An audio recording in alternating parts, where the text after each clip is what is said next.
Okay, so now we are going to talk about the collision theory.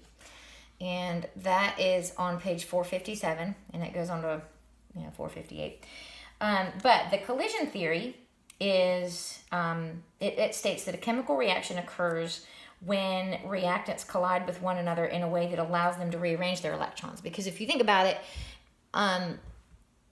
the electrons are what surround every atom, every molecule, even the ones that are not ionic compounds, even the ones that are covalent that share electrons, they're still, the electrons are around the outside, right? The protons and neutrons are in the nucleus. So we have the protons and neutrons in here. Well, out here is where all the electrons are. So when atoms are running into each other, their electrons are what are running into each other first, right? And they have the same charge, so they're going to want to repel each other. So not all collisions are going to be productive, all right? And so there can be ineffective collisions and there can be effective collisions, all right? So if you look at page 458, there is an illustration. I'm not going to draw all this on the board. It's going to take too long, and they have nice, colorful pictures in there. But they look at the reaction of carbon monoxide gas reacting with nitrogen dioxide gas, forming carbon dioxide gas and nitrogen monoxide. And so they show in the top one, it shows the two, so the little red balls are oxygen, all right? The black one is carbon, and the little blue one is the nitrogen. All right, so when you're looking at the collision theory, if they collide and their oxygens run into each other, well, the oxygens are going to repel. They're not going to be attracted to each other. So that's going to be an ineffective collision. Nothing's going to happen. They're going to bounce off each other, and we're still going to have carbon monoxide and nitrogen dioxide. So if you look at the second one, we have the nitrogen bouncing off the oxygen. Well, that's not going to do anything either because they're not wanting to react with each other. All right, because we're going from one oxygen is leaving the nitrogen dioxide and going over to the carbon monoxide, right? And so if you have the oxygens moving, then the one oxygen that's going to leave the nitrogen dioxide, unless it's the one that's colliding, nothing's going to happen. So you look at the second one, still they bounce off each other, they remain the same. But if you look at the third one, that would be an effective collision because you have the oxygen from the nitrogen dioxide running into the carbon from the carbon monoxide, and that's going to be where the transfer happens, that the oxygen is going to leave the nitrogen and it's going to cling to the carbon. So you'll be left with carbon dioxide and nitrogen monoxide. So those are the three possibilities for the collision theory to happen, all right? And so you can see how that would affect the rate of reaction as well. The availability of the effective collisions, all right? So when a reaction happens, it turns out that we can actually determine the rate of it based on the overall reaction order, the probability that an effective collision is going to happen. And so we are over on page 459 now. We have the newest pink box, and we have a familiar looking equation. This is the general equation that we've been using. So the lowercase letters are the coefficients in front of the uppercase letters, which are the molecules. So we have our reactants reacting to form the products. All right. Now, for this reaction, we calculate the rate is K times the concentration of A to the X power times the concentration of B to the Y power. Now, this looks a little bit different from what we've looked at before because what we would have expected from using this equation before is that it would be A to the raised to the little a power and B raised to the little b power, but that is not what it is. X is not A and Y is not B, all right? So we will talk about what X and Y are. But for right now, let's look at what K is. Okay, K is the rate constant. And now rate constant, the word constant in this means something a little bit different from what we're used to. With all the other constants, it's the same. It's the same no matter what reaction we're doing. It's a constant. It's the same number. It's the same units. And that is different from the rate constant. Okay, the rate constant will be different depending on the reaction that is occurring. Okay, now we'll say, okay, so K is the rate constant, and we'll talk a little bit more about it once we get into the equation. Now, the X and the Y, those are known as the order of reaction with respect to the reactant, okay? So order of reaction, okay? And that is X and Y. Now, so for instance, if X were to be 1, okay, then that means that the order would be 1. Okay, we would say that the reaction is first order with respect to A. Okay, they don't have to be the same thing. We can have one reaction and it could be first order with respect to A, but it could be second order. If Y is 2, it could be second order with respect to B. All right, and now if you look at what we're doing here, we're multiplying these, right? We're multiplying the concentration of A to the order, raised to the power of the order, times the concentration of B raised to the power of the order. Now, you should know from algebra that when you multiply exponents, you actually add them, all right? So the overall order of reaction, okay, the overall order would be X plus Y, all right? So if the reaction is the first order with respect to A, then we would say it's 1.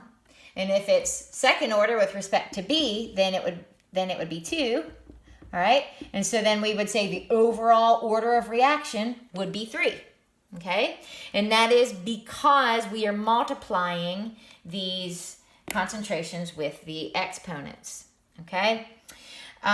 So let's try to do an equation or an example of this. So let's do example 15.1. It's on page 459. We're going to do this and then I'll close out this video. All right.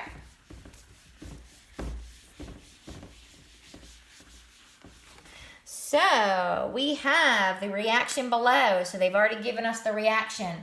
And you see, anytime you see a coefficient, anytime you see the numbers in here, then you know that it is already balanced. We're not going to have to balance the equation.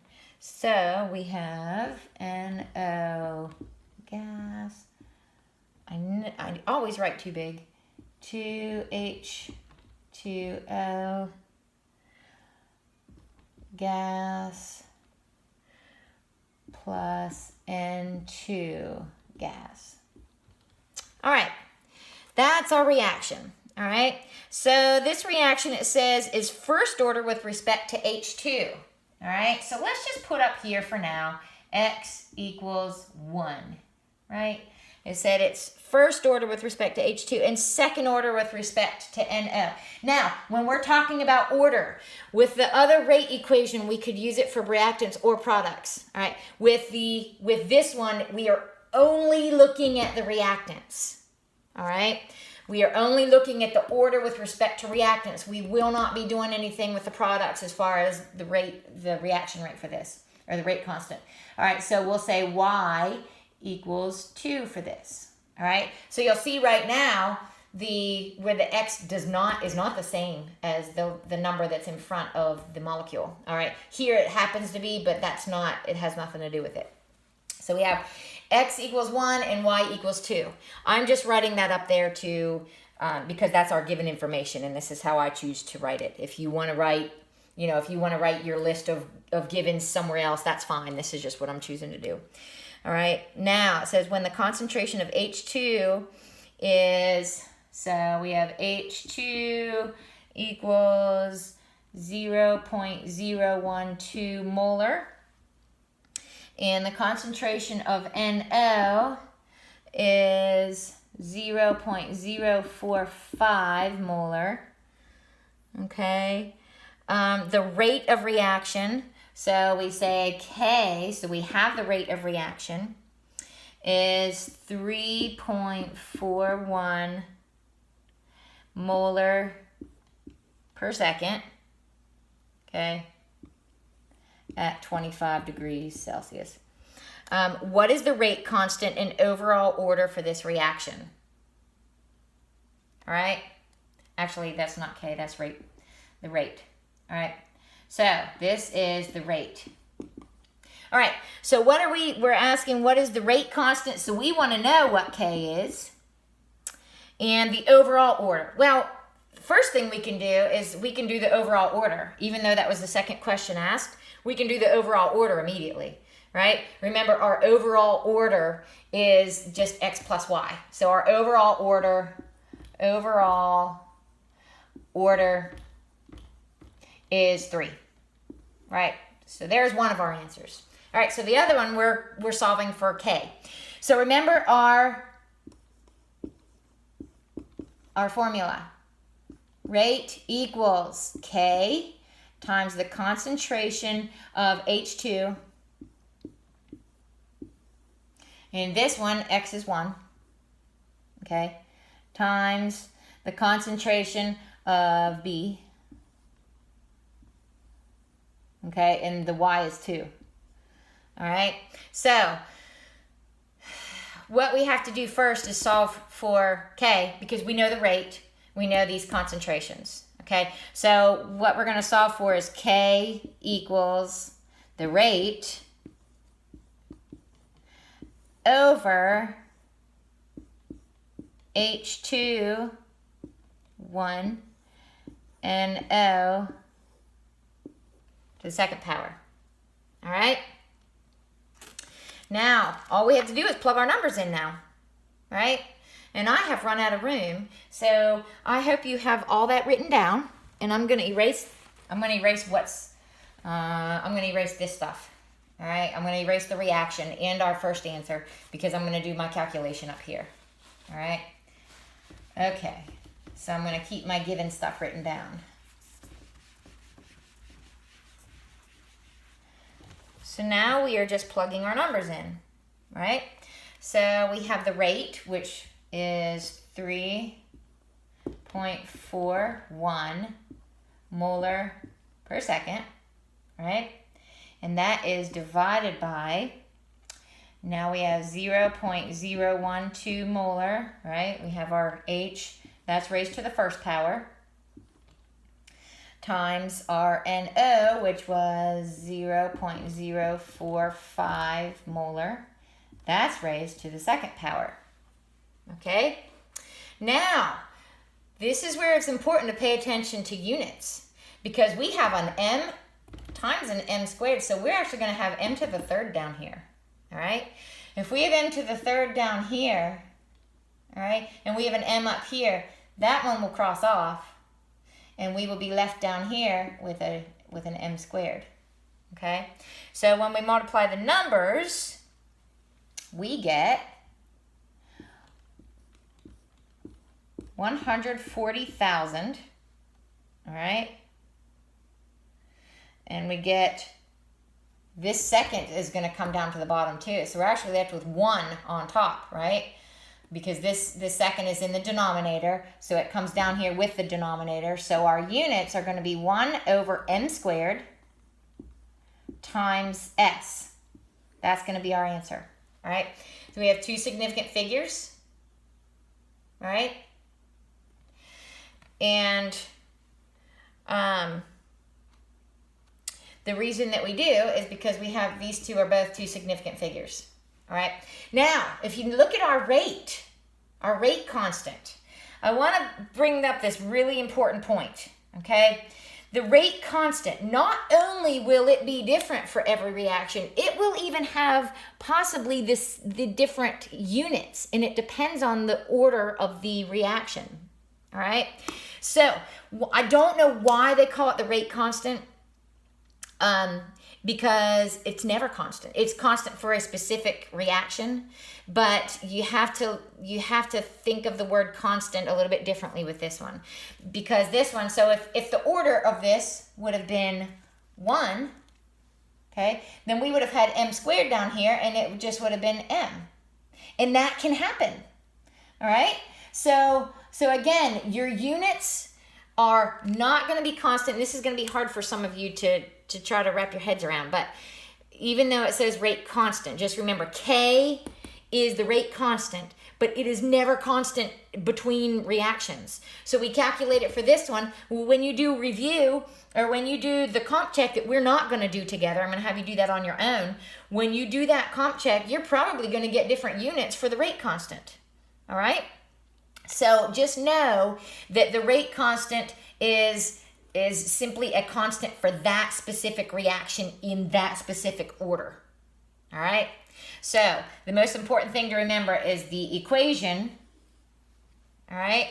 And know, and it's even a pink box at the bottom of 460, that the units for the rate constant depend on the overall order of the reaction. So they could change. The units will change from reaction to reaction. All right? So with that, I'm going to close this video, and we'll start again with the instantaneous rate and everything else. I just wanted to point out to you, I don't know if you've already noticed this, but this chapter is quite a bit shorter than the last one. So these videos are going to cover the entire chapter, and then we will do a call next week just to go over any outstanding questions that you might have. All right, so I am going to close this video now.